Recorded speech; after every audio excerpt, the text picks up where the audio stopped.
Hello friends, Mitakshi chemistry classes में आप सभी का स्वागत है। और हम अभी केमिकल बॉन्डिंग चैप्टर का ये दूसरा लेक्चर लेके आ रहे हैं। पहले लेक्चर में हमने लेविस कॉन्सेप्ट सीखा था। इस पर्टिकुलर चैप्टर में हम लोग octet rule, covalent bond, ionic bond, ये सभी कॉन्सेप्ट सीखने वाले हैं। तो पहला हम क्या सीखेंगे इस लेक्चर में? Octet rule. Octet rule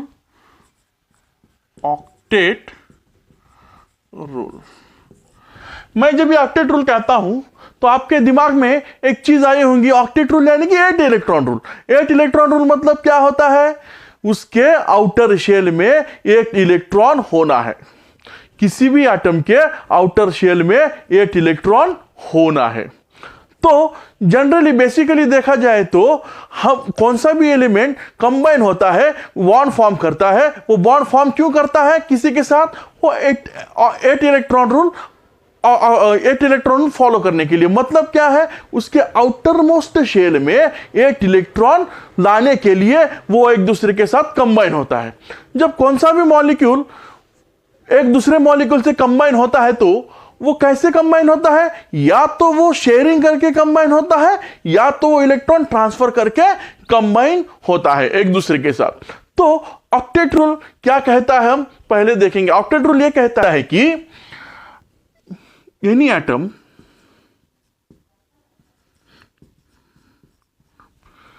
combine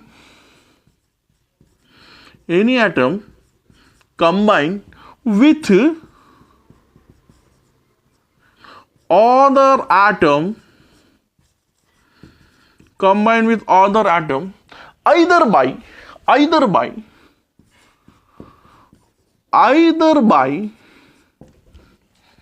sharing of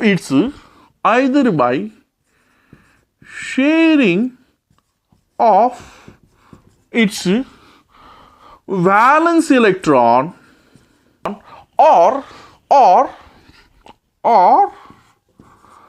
by transfer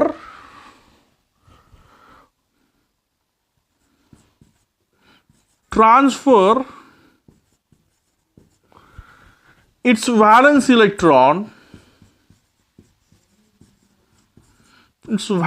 electron to form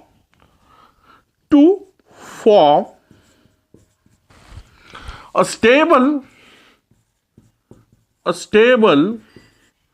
octet।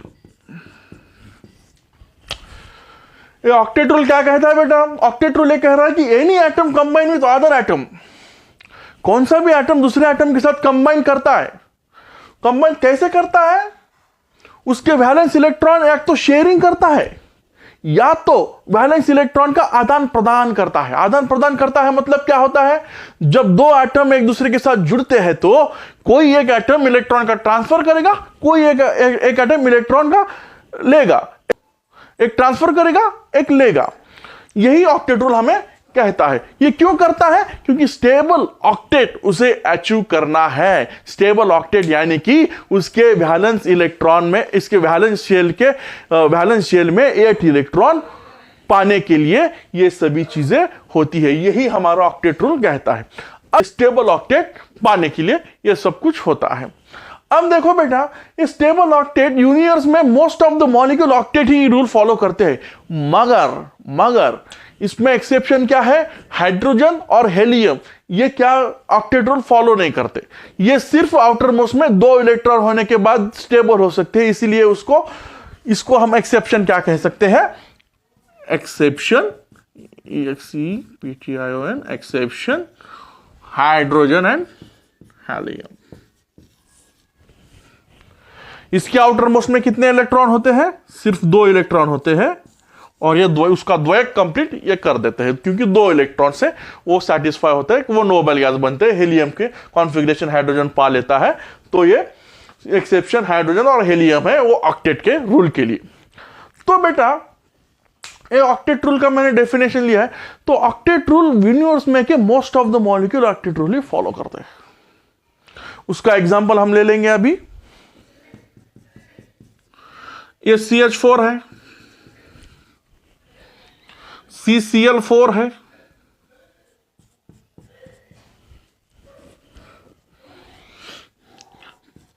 NH3 है, PH3 है, H2O है। अब यदि अगर आप इस मॉलिक्यूल को देखेंगे तो आपको यह पता चलेगा कि इसमें का ये सेंट्रल एटम जो है वो ऑक्टेट रूल फॉलो कर रहा है, ऑक्टेट रूल फॉलो कर रहा है। यानी इसका मतलब क्या है, उसके आउटर शेल में 8 इलेक्ट्रॉन है। अब देखेंगे CH4 के आउटर मोस्ट शेल में, कार्बन के आउटर मोस्ट शेल में 4 इलेक्ट्रॉन है बेटा। कार्बन इसमें 4 इलेक्ट्रॉन है, कार्बन में आउटर मोस्ट शेल में 4 इलेक्ट्रॉन है।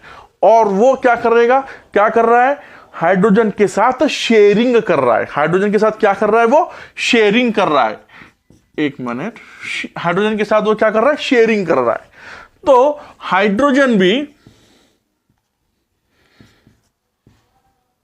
देखो बेटा इधर, हाइड्रोजन भी उसको कार्बन को 1 इलेक्ट्रॉन दे रहा है और कार्बन को 1 इलेक्ट्रॉन दे रहा है और कार्बन से 1 इलेक्ट्रॉन ले रहा है। मतलब हाइड्रोजन भी कार्बन के साथ शेयरिंग कर रहा है।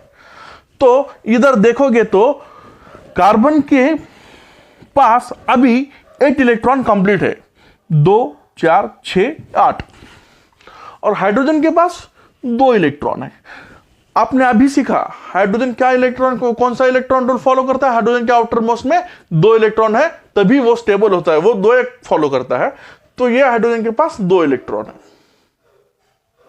वो डुप्लेट फॉलो करता है। हाइड्रोजन डुप्लेट फॉलो करता है, यानी कि क्या करता है, उसके आउटर मोस्ट में 2 इलेक्ट्रॉन है, तभी वो स्टेबल बनता है। तो उसके आउटर मोस्ट में हाइड्रोजन के 2 इलेक्ट्रॉन है, 2 इलेक्ट्रॉन है, 2 इलेक्ट्रॉन है, 2 इलेक्ट्रॉन है। तो ये हाइड्रोजन भी स्टेबल हो गया। अभी कार्बन देखो, कार्बन के इसमें 2 4 6 8, कार्बन भी स्टेबल हो गया। CCl4 बेटा, और अभी कार्बन के पास कितने इलेक्ट्रॉन है, 4 इलेक्ट्रॉन है। क्लोरीन के पास आउटर मोस्ट में कितने इलेक्ट्रॉन है बेटा, 7 इलेक्ट्रॉन है। तो क्लोरीन, ये क्लोरीन है बेटा। यदि अगर ये क्लोरीन, यदि अगर CCl पर ध्यान दिया जाए तो कार्बन के पास 1 2 3 4, ये कार्बन 4 खुद के इलेक्ट्रॉन है, प्लस क्लोरीन के 1 2 3 4, तो कार्बन के 2 4 6 8, कार्बन का इधर ऑक्टेट रूल कंप्लीट हो गया। क्लोरीन का देखा जाए तो क्लोरीन के पास भी 2 4 6 8, क्लोरीन भी ऑक्टेट रूल फॉलो कर रहा है बेटा। तो इसी तरह से ये ऑक्टेट रूल फॉलो करता है। ये CH4 CCl4 ये क्या कर रहे हैं बेटा, इसमें का sharing of its valence electron. ये क्या कर रहे हैं, शेयरिंग ऑफ वैलेंस इलेक्ट्रॉन कर रहे हैं। अभी हम ये एग्जांपल देखेंगे NaCl का। NaCl कैसे फॉर्म होता है बेटा, NaCl का। अब ये सब जो है वो शेयरिंग कर रहे हैं। NaCl क्या कर रहा है बेटा, ट्रांसफर। अभी देखेंगे NaCl। अभी आप सभी को मालूम है Na क्या है, मेटल है। जनरली मेटल इलेक्ट्रॉन डोनेट करता है और नॉन मेटल इलेक्ट्रॉन एक्सेप्ट करता है। अभी NaCl में Na क्या है, मेटल है, क्लोरीन क्या है, नॉन मेटल है। तो Na क्या करेगा, इलेक्ट्रॉन डोनेट करेगा, क्लोरीन क्या करेगा, इलेक्ट्रॉन एक्सेप्ट करेगा। तो अभी देखिएगा गाइज,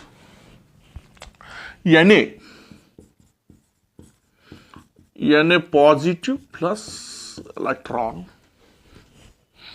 क्लोरीन नेगेटिव, ऐसा लिख सकते हैं इसको, ऐसा लिखेंगे, थोड़ा सा डिफरेंट लिखेंगे, electron plus chlorine Cl negative. तो बॉन्ड क्या बनेगा बेटा, बॉन्ड किसमें बनेगा अभी, Na प्लस Cl नेगेटिव, क्या बन गया तुम्हारा, NaCl। अब इसमें देखा जाए तो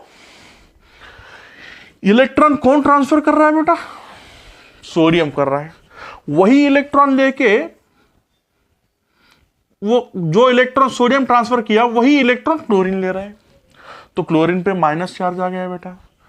तो Na क्या हो गया, पॉजिटिव, क्लोरीन क्या हो गया, निगेटिव। तो Na positive, chlorine negative, NaCl बन गया। तो इसका मतलब यही है कि सोडियम इलेक्ट्रॉन ट्रांसफर कर रहा है by transfer of its valence electron. Transfer of its valence electron means क्या है, इसमें एक एटम क्या करता है, उसके इलेक्ट्रॉन ट्रांसफर करता है।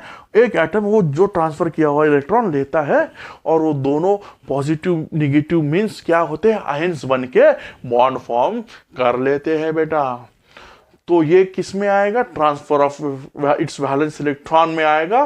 जो CH4 क्या है, वो शेयरिंग ऑफ वैलेंस इलेक्ट्रॉन में आएगा। तो हमारा बेसिकली यही ऑक्टेट रूल कहता है हमें कि एनी एटम कौन सा भी एटम कंबाइन होके उसका एक या तो वैलेंस इलेक्ट्रॉन शेयर करेगा, नहीं तो वैलेंस इलेक्ट्रॉन ट्रांसफर करेगा, शेयर करे और ट्रांसफर करे, फाइनली वो उसके आउटर मोस्ट शेल में एक इलेक्ट्रॉन देखना चाहेगा, लाना चाहेगा। That's it. तो अभी हम तो ये ऑक्टेट रूल देख रहे हैं बेटा, लेकिन ऐसा यूनिवर्स में पाया गया है कि कुछ मॉलिक्यूल्स जो है वो ऑक्टेट रूल ओबे नहीं करते हैं, ऑक्टेट रूल ओबे नहीं करते हैं। मतलब क्या, उसके सेंट्रल एटम में या तो 8 इलेक्ट्रॉन से ज्यादा इलेक्ट्रॉन होते हैं या तो 8 इलेक्ट्रॉन से कम इलेक्ट्रॉन होते हैं। तो अभी हम वो देखेंगे बेटा, इलेक्ट्रॉन डेफिशिएंट मॉलिक्यूल बेटा। अभी इलेक्ट्रॉन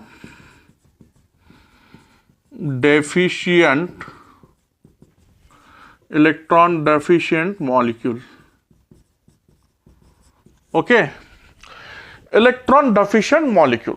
अभी देखो बेटा, इलेक्ट्रॉन डेफिशिएंट मॉलिक्यूल मींस क्या है, अ molecule in which central atom contains less than 8 electron, that is called as the electron deficient molecule. Molecule, अब ये क्या बोल रहा है, जो मॉलिक्यूल उसके सेंट्रल एटम में 8 इलेक्ट्रॉन से कम इलेक्ट्रॉन है, इसके सेंट्रल एटम के वैलेंस शेल में 8 इलेक्ट्रॉन से कम इलेक्ट्रॉन है, तो उसको हम क्या कहते हैं, इलेक्ट्रॉन डेफिशिएंट मॉलिक्यूल कहते हैं। A molecule in which central atoms valence shell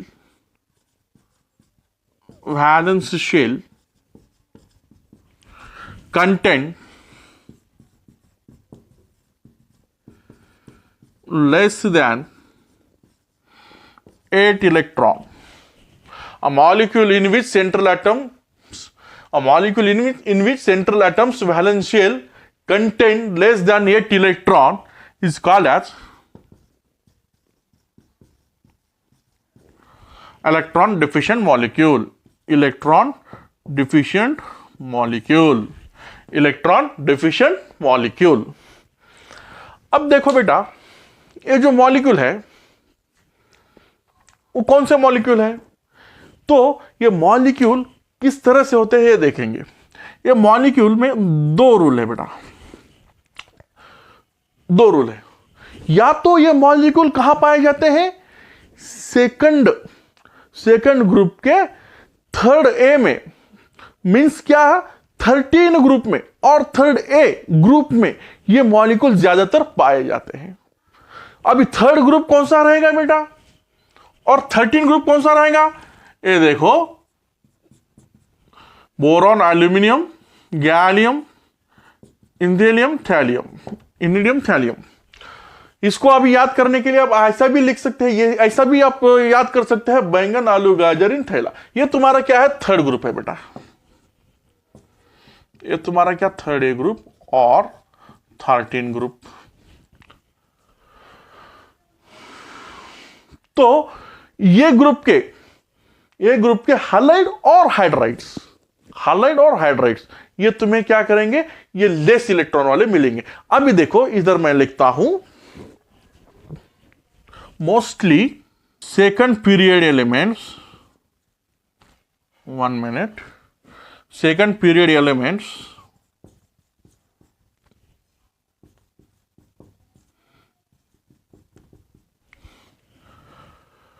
will show electron deficient molecule, means will contain electron deficient molecule. और दूसरा एक रूल जो है वो क्या कहता है, जिसके आउटर मोस्ट शेल में 4 इलेक्ट्रॉन से कम इलेक्ट्रॉन है, वो भी क्या करेंगे, इलेक्ट्रॉन डिफिशिएंट मॉलिक्यूल कहलाएंगे, मींस वो इलेक्ट्रॉन डिफिशिएंट मॉलिक्यूल बना सकते हैं. Specially it is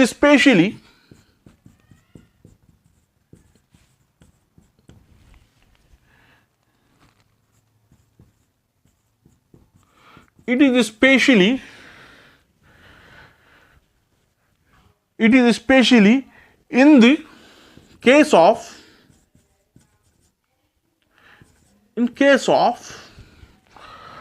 outermost electron shell contain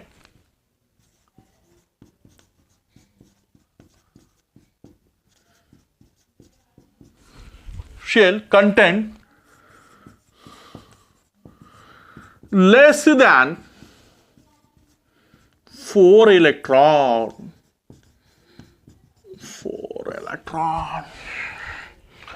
अभी देखो बेटा, इलेक्ट्रॉन डिफिशिएंट मॉलिक्यूल जो है, इलेक्ट्रॉन डिफिशिएंट मॉलिक्यूल यह हमको 2 केसेस में पाया जाता है. 2 केसेस में. अभी पहले हमने क्या किया, इलेक्ट्रॉन डिफिशिएंट मॉलिक्यूल देखा. इलेक्ट्रॉन डिफिशिएंट मॉलिक्यूल मतलब क्या है कि सेंट्रल एटम में, किसी भी मॉलिक्यूल के सेंट्रल एटम के वैलेंस शेल में 8 इलेक्ट्रॉन से कम इलेक्ट्रॉन है, तो उसको हम क्या कह रहे हैं, इलेक्ट्रॉन डिफिशिएंट मॉलिक्यूल कह रहे हैं. अभी इलेक्ट्रॉन डिफिशिएंट मॉलिक्यूल किधर मिलेंगे, कहां मिलेंगे, कहां पाएंगे, तो हम यहां पाएंगे कि mostly second period elements. Second period elements कौन से होते हैं, सेकंड पीरियड एलिमेंट्स कौन से होते हैं, फटाफट बोलिए फटाफट. देखो बेटा, lithium, beryllium, boron, carbon, nitrogen, oxygen, fluorine, neon. ये तुम्हारे क्या है, ये सेकंड पीरियड है बेटा, सेकंड पीरियड है बेटा. तो ये क्या बोलना चाहता है, मोस्टली सेकंड पीरियड एलिमेंट्स के जो भी एलिमेंट्स है वो क्या कर सकते हैं कि तुमको इलेक्ट्रॉन डिफिशिएंट मॉलिक्यूल इसमें से जनरेट हो सकते हैं. दूसरा पॉइंट उन्होंने क्या बोला है, it is specially in case of outermost shell contain less than 4 electron. बेटा, less than 4 electron, outermost shell में 4 इलेक्ट्रॉन से कम होना चाहिए. तो 4 इलेक्ट्रॉन से कम कौन है बेटा, लिथियम, बेरिलियम, बोरॉन. कार्बन के आउटर मोस्ट में 4 है, नाइट्रोजन के 5 है, ऑक्सीजन के 6 है, 7 है, 8 है. लिथियम के कितने हैं बेटा, बोरॉन के कितने हैं बेटा, 3 है, बेरिलियम के 2 हैं, इसका 1 है. अभी बेटा जो रूल से हम बात कर रहे हैं, तो वो क्या कर रहा है, specially in case of outermost shell. मतलब क्या होता है, स्पेशली किसमें है, लिथियम, बेरिलियम एंड बोरॉन. ये 3 एलिमेंट्स क्या करेंगे, हमको इलेक्ट्रॉन डिफिशिएंट मॉलिक्यूल उनसे हमको मिल सकते हैं, लिथियम, बेरिलियम, बोरॉन. तो अभी उसके बाद हम देखेंगे एग्जांपल्स. तो ऐसे कौन से मॉलिक्यूल है कि हमको इलेक्ट्रॉन डिफिशिएंट मॉलिक्यूल उनको हम कहते हैं, कहां से है वो, अभी ये देखेंगे. Example, hydrides of group 13. Hydrides of group 13. First, hydrides of group 13.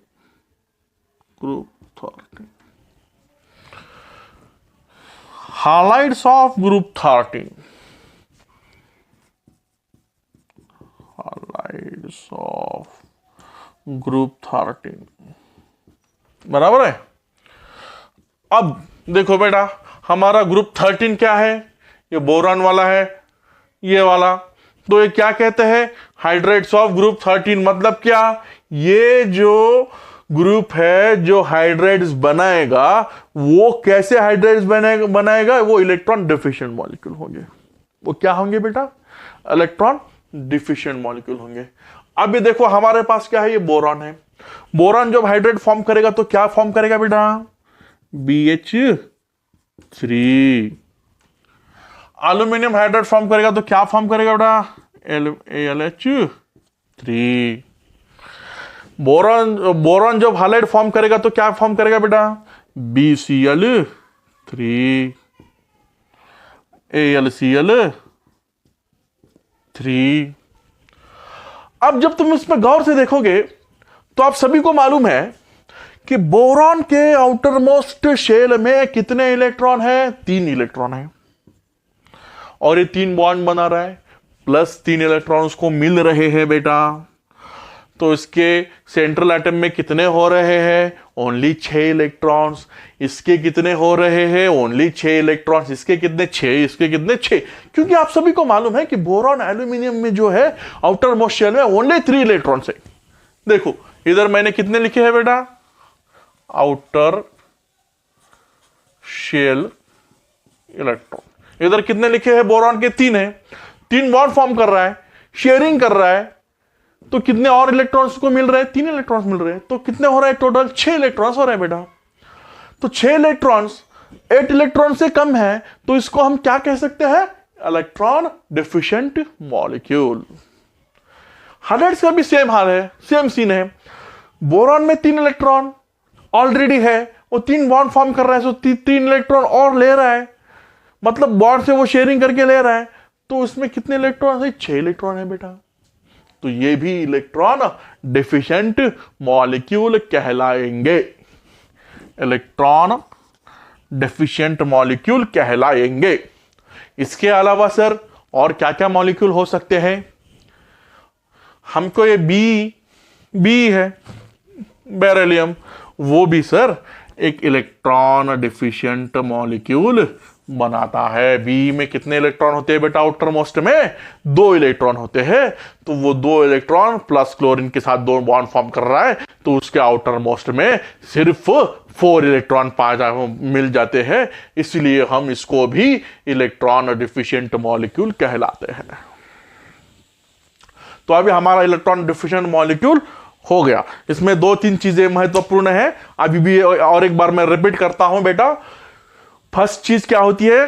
Central, कौन से भी मॉलिक्यूल के सेंट्रल एटम के आउटर मोस्ट शेल में 8 इलेक्ट्रॉन से कम इलेक्ट्रॉन होना है। दूसरी चीज वो कहां मिल सकते हैं? तो पहली चीज यह है कि वो सेकंड पीरियोडिक टेबल के सेकंड पीरियड में ऐसे मॉलिक्यूल, सेकंड पीरियड के एलिमेंट्स ऐसे मॉलिक्यूल बना सकते हैं। स्पेशली कब हो सकता है ऐसा? कि सेकंड पीरियड के एलिमेंट्स के आउटर मोस्ट शेल में 4 इलेक्ट्रॉन से कम हो, ऐसे ही एलिमेंट्स ज्यादातर ये मॉलिक्यूल बना लेते हैं। अभी देखा जाए तो ये बोरॉन है, इसमें 3 है, बेरिलियम है, उसमें 2 है। तो यही मॉलिक्यूल ज्यादा से ज्यादा हमको इलेक्ट्रॉन डिफिशिएंट मॉलिक्यूल बनाते हैं, हमको मिलते हैं। तो अभी हमारा ये इलेक्ट्रॉन डिफिशिएंट कंप्लीट हो गया। अभी हम क्या करेंगे? Electron efficient molecule. अभी इलेक्ट्रॉन डिफिशिएंट में 8 से कम थे, अभी इलेक्ट्रॉन एफिशिएंट में क्या होगा बेटा? 8 से ज्यादा होगा बेटा, 8 से ज्यादा होगा। Electron efficient.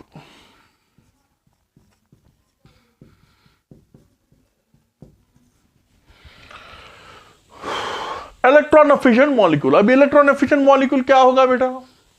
Electron efficient molecule ये होगा कि कौन से भी मॉलिक्यूल के सेंट्रल एटम के वैलेंस इलेक्ट्रॉन में 8 से ज्यादा इलेक्ट्रॉन होंगे, तो उसको हम क्या कहलाएंगे? इलेक्ट्रॉन एफिशिएंट मॉलिक्यूल कहलाएंगे। अभी देखो,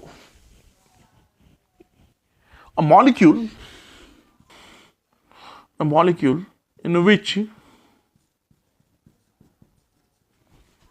central atom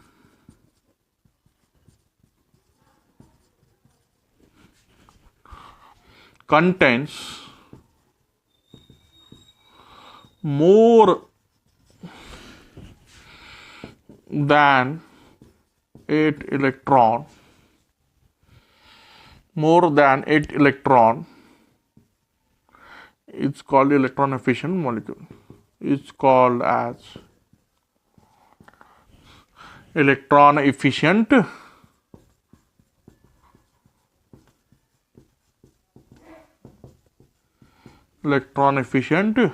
molecule.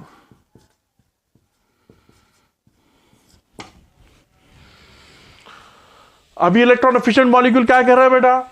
A molecule in which central atom contains more than 8 electron is called as electron efficient molecule. अभी बेटा ये जो मॉलिक्यूल्स है इलेक्ट्रॉन एफिशिएंट, वो कौन शो करता है, कहां हम पाते हैं? इसके लिए और एक रूल है, वो देखेंगे। Generally third group of periodic table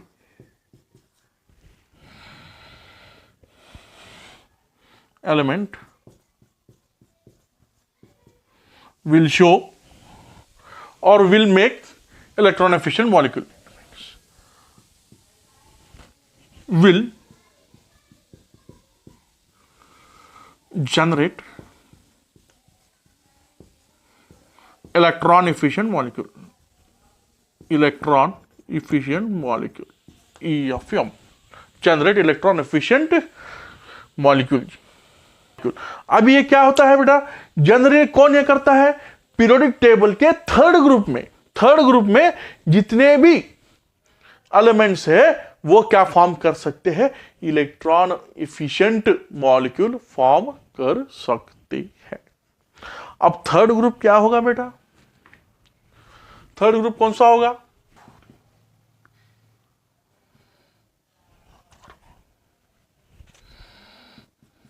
okay, तो बेटा ये तुम्हारा थर्ड ग्रुप है। थर्ड ग्रुप और थर्ड ग्रुप के नीचे के जो एलिमेंट्स है वो क्या करते हैं? तुम्हारा इलेक्ट्रॉन इफिशिएंट मॉलिक्यूल बना सकते हैं। इलेक्ट्रॉन इफिशिएंट मॉलिक्यूल ये बना सकते हैं क्योंकि उसमें क्या होता है? एक डी ऑर्बिट एक्स्ट्रा होता है, जो उसमें भी वो डी ऑर्बिट अवेलेबल होता है, जो उसके यूज करके वो इलेक्ट्रॉन एफिशिएंट मॉलिक्यूल बना सकते हैं बेटा। ये फिर अभी देखो एग्जांपल,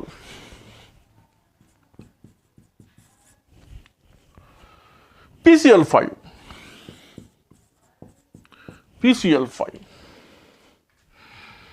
IF7, SF6। अभी हम सभी को मालूम है कि फास्फोरस के आउटर मोस्ट शेल में कितने इलेक्ट्रॉन है बेटा? 5 इलेक्ट्रॉन है। और वो कितने बॉन्ड बना रहा है? 5 बॉन्ड बना रहा है। तो फास्फोरस के आउटर मोस्ट शेल में कितने इलेक्ट्रॉन हो गए बेटा? 10 इलेक्ट्रॉन हो गए। कितने इलेक्ट्रॉन हो गए बेटा?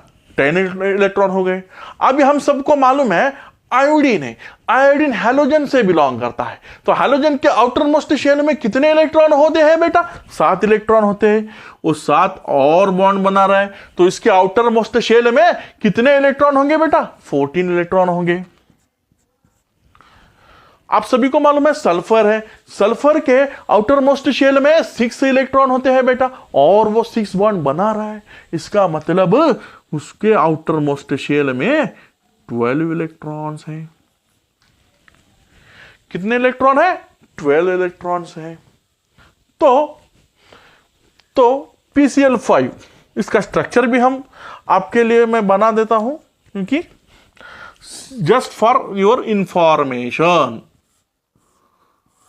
not necessary to draw here but for your information। ये PCl5 है बेटा, ये इस तरीके से बॉन्ड बनाता है। IF7 भी इसी तरीके से पेंटागोनल बाइपिरामिडल स्ट्रक्चर से बॉन्ड बनाता है बेटा। ठीक है, अभी हमको क्या पता चला कि इलेक्ट्रॉन इफिशिएंट मॉलिक्यूल भी होते हैं, इलेक्ट्रॉन डिफिशिएंट मॉलिक्यूल होते हैं, और कुछ मॉलिक्यूल ऑक्टेट भी फॉलो करते हैं। कुछ मॉलिक्यूल ऑक्टेट भी फॉर्म करते हैं, कुछ मॉलिक्यूल इलेक्ट्रॉन डिफिशिएंट, कुछ इलेक्ट्रॉन एफिशिएंट। ये सब हमको इस ऑक्टेट रूल में हमने देखा है। ठीक है, अभी हमको इलेक्ट्रॉन एफिशिएंट मॉलिक्यूल कहां पाएंगे? हम third group of periodic table elements. क्यों पाएंगे बेटा? क्योंकि इन सब में एक्स्ट्रा क्या होता है? इन सब में एक डी ऑर्बिट अवेलेबल होता है, डी ऑर्बिट अवेलेबल होता है। तो इस वजह से अभी वो कैसे है वो हम बाद में देखेंगे, हाइब्रिडाइजेशन में वगैरह हम देखेंगे वो कैसे डी ऑर्बिट इसका अवेलेबल होता है, कैसा उसका बॉन्ड फॉर्म करता है, क्या उसका ज्योमेट्री बनेगा, ये सब हम हाइब्रिडाइजेशन में देखेंगे।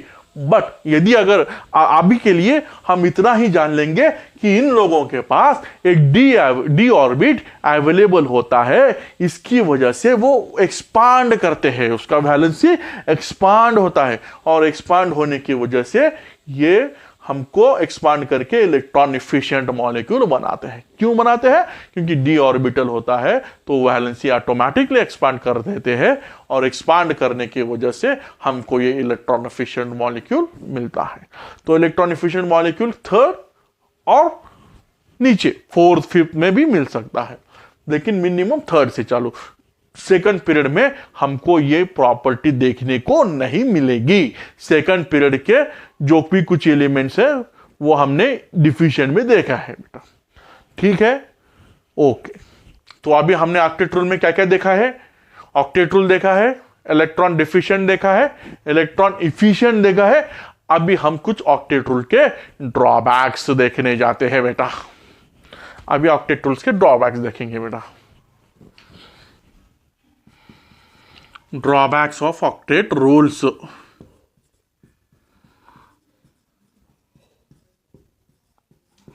Drawbacks of octet rules. तो बेटा इसकी तीन ड्रॉबैक्स, बेसिकली तीन ड्रॉबैक्स है। पहला ड्रॉबैक क्या है बेटा इसका? ऑक्टेट रूल जो है वो किस लिहाज से बनाया, किस बेसिस पे बनाया गया है बेटा? उसकी बुनियाद क्या है? ऑक्टेट रूल की बुनियाद, ऑक्टेट रूल की बुनियाद और उसका बेस यही है कि वो हमने केमिकली इनर्ट नोबल गैस को ध्यान में रखते हुए बनाया है। केमिकली इनर्ट नोबल गैस का जो कॉन्फ़िगरेशन है उसी तरीके का कॉन्फ़िगरेशन हम ऑक्टेट रूल में भी एक्सपेक्ट करते हैं, क्योंकि नोबल गैस क्या है? केमिकली इनर्ट है। फिर भी जो नोबल गैस केमिकली इनर्ट है वो खुद कुछ नोबल गैस जो है वो कंपाउंड फॉर्म करते हैं, जैसे कि क्रिप्टॉन हो, जेनॉन हो। वो क्या करते हैं बेटा? कुछ ऑक्साइड से ऑक्सीजन के साथ बॉन्ड कंपाउंड बना के ऑक्साइड्स फॉर्म कर लेते हैं, कुछ फ्लोरीन के साथ बना के कुछ फ्लोराइड्स फॉर्म कर लेते हैं। तो वही है इसका फर्स्ट ड्रॉबैक। क्या? Octet rule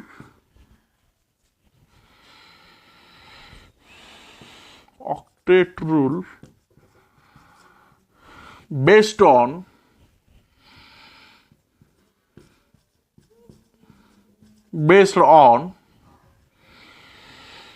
chemically inert noble gases.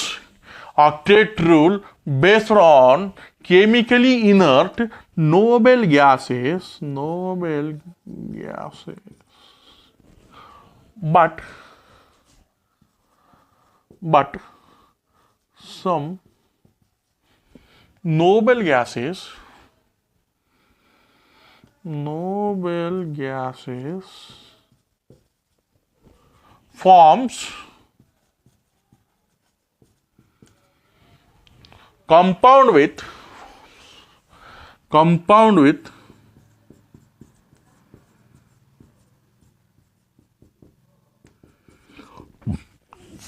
Fluorine and oxygen. बेटा अभी देखो ऑक्टेट रूल किसके बेसिस पे बना है? नोबल गैसेस के बेसिस पे बना है। नोबल गैसेस पे बेसिस पे क्यों बना है? क्योंकि ये केमिकली इनर्ट है। उसका बेस ही क्या है? नोबल गैस है। क्यों? क्योंकि ये केमिकली इनर्ट है। मगर खुद नोबल गैस भी ऐसा पाया गया है कि वो कंपाउंड बनाते हैं। तो उसके थोड़ा बेस में ही कुछ प्रॉब्लम है, क्योंकि जो बेस वो मान रहे हैं वही खुद कंपाउंड बना रहा है। तो देखो अभी कौन से कंपाउंड बना लेते हैं। अभी HCF2 है। एग्जाम्पल क्या है बेटा? CF2 है, क्रिप्टॉन F2 है और ये COF है। तो ये सारे कंपाउंड जो है वो बनाए गए हैं नोबेल गैसेस से। तो हमारा बेसिकली यही मानना है कि ऑक्टेट रूल जिस बेसिस पे बना है, जाकि नोबेल गैसेस पे, वो खुद ही कंपाउंड बना रहा है, तो उसके बेस में ही कुछ गड़बड़ी है। ये ड्रॉबैक हम यहां कंसिडर करते हैं। दूसरा ड्रॉबैक क्या है बेटा इसका? It does not take any account for the shape of molecule.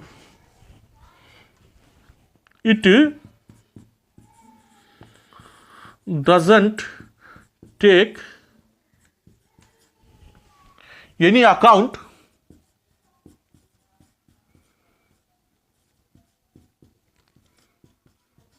for shape of molecule.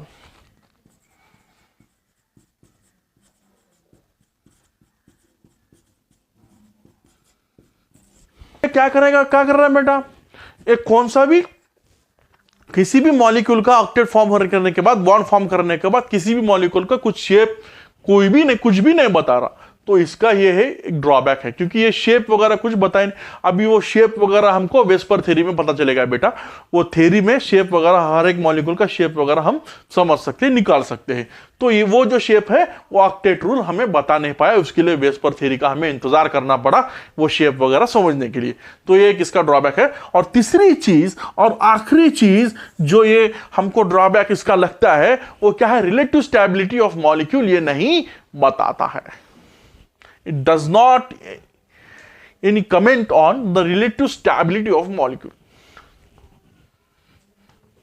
It does not explain about relative stability of molecule. वो मॉलिक्यूल की स्टेबिलिटी भी बता नहीं पा रहा है कि कौन सा मॉलिक्यूल किससे ज्यादा स्टेबल है, कौन सा मॉलिक्यूल किससे ज्यादा अनस्टेबल है। तो ये सारे उसके जो है वो ड्रॉबैक्स है बेटा ऑक्टेट रूल के। तो अब ऑक्टेट रूल हमारा यहां पर खत्म हो जाता है।